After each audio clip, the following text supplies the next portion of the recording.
So on Tuesday the 7th of March 2023, Lineker responded to a video that was put out by the Home Secretary, Stella Braverman, in which she highlighted her new policy, a new bill that she was introducing to reduce illegal speedboat immigration across the English Channel. Gary Lineker responded by saying, "Good heavens, this is beyond awful."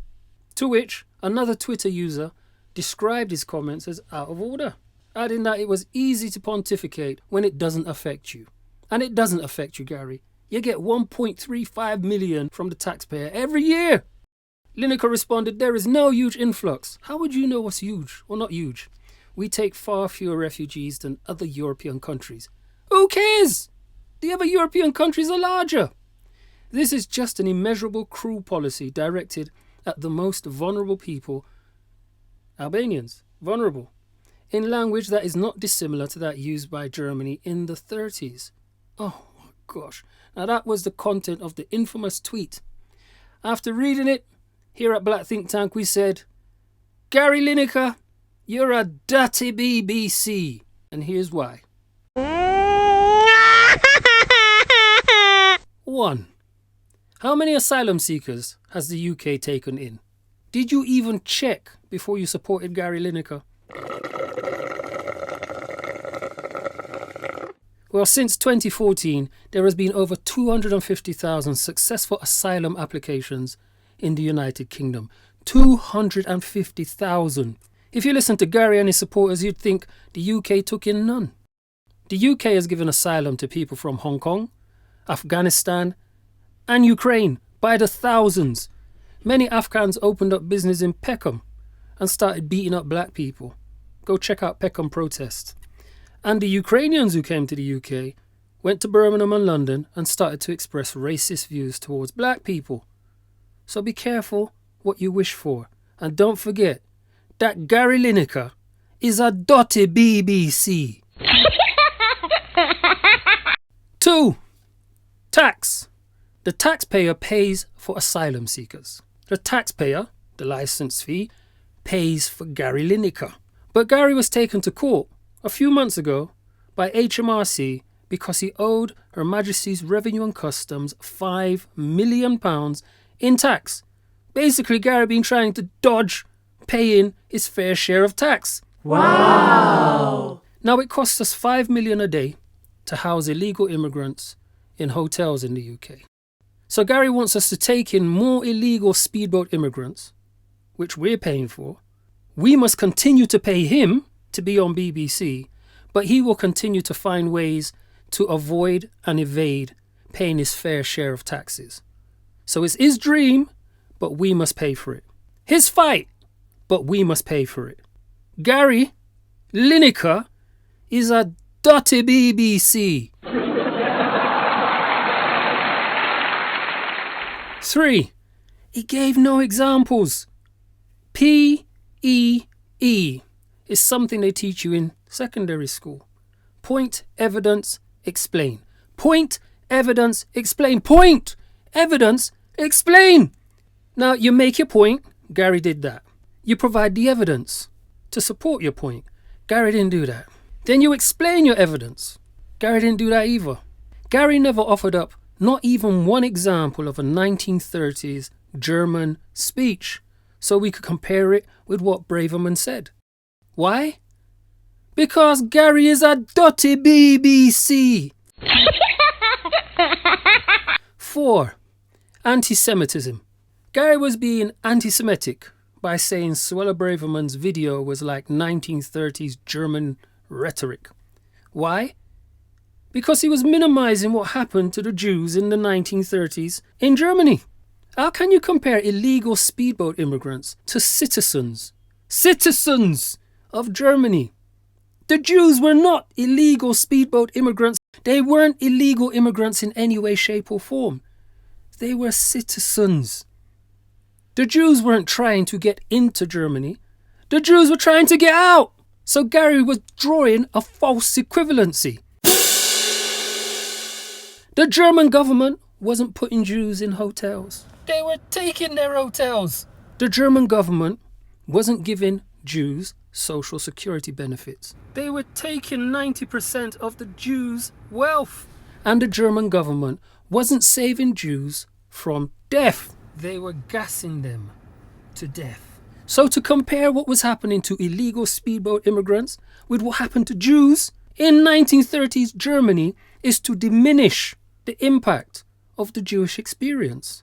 That, my friends, is anti-Semitism, which makes Gary Lineker a dutty BBC. Oh yes. And how can you call a woman married to a Polish Jew? Yes, Stella Braverman is married to a white Jewish man whose family fled 1930s Poland because of the Nazis. Oh, that's like telling Obama or Diane Abbott or Doreen Lawrence that they sound like 19th century slave masters. Ah, okay. Gary is a dutty BBC. 5. Selective outrage. Oh, the left. In 1990, Gary Lineker was happy to benefit from the 1930s German attitude. While playing Cameroon in the World Cup quarterfinals, the Uruguayan referee gave England 2, not 1, 2 suspect penalties. England was losing 2-1 to Cameroon when he gave them 2 suspect penalties. Gary Lineker didn't protest the racist decision from the Uruguayan referee. Gary Lineker didn't exercise fair play like Robbie Fowler or Di Canio at West Ham. No!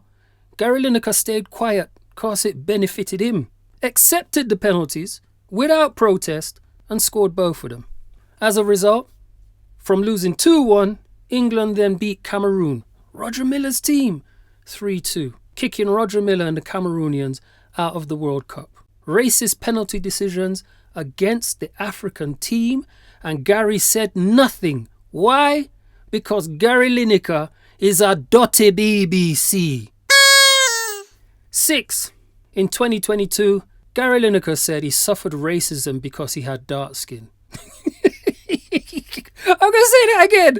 Gary Lineker said he suffered racism as a child because he had dark skin.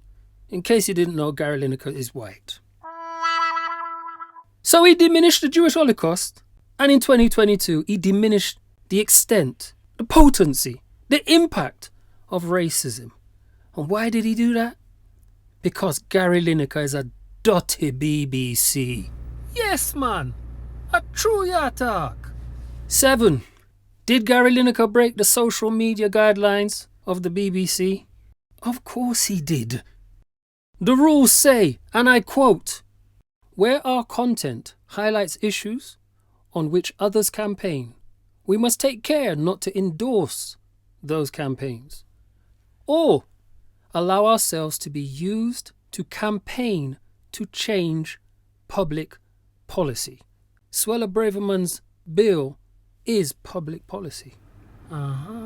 So on this basis, Gary Lineker is a dotty BBC. 8. Gary is a bleeding heart liberal who trades in feelings and not facts.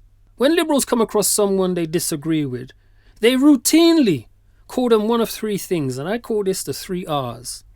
Rapist, racist, or right-wing. And the word right-wing, or the term right-wing, is a euphemism for Nazi or fascist. The 3 R's, racist, rapist, or right-wing. They use this divisive language, this inflammatory language, to discredit their opponent or the person who disagrees with them, or to other their opponent. The very thing he accused the British government of doing to illegal speedboat immigrants. They want you to hate their opponent. Hate their opponent. Hate the person they disagree with. Divide us because we are different. And in so doing, Gary is a dotty BBC. Yeah, man. I see it now. So to conclude, Gary didn't tell you how many asylum seekers the UK did take in, which is 250,000 plus. Gary hadn't paid his fair share of tax, which would have gone to looking after asylum seekers, the very asylum seekers he was asking you to support. He gave no evidence or examples to prove his point. He was anti-Semitic by reducing the magnitude of the Holocaust. He was happy to benefit from 1930s German thinking in the 1990 World Cup quarterfinals. Not only did he diminish the Holocaust, in 2022 he diminished racism by saying he suffered racist abuse because of his dark skin as a white man. He broke the BBC rules. He used inflammatory and divisive language to other those he disagreed with. And for all of this, Gary Lineker is a dutty BBC. Now this is Black Think Tank. Tell us what you think.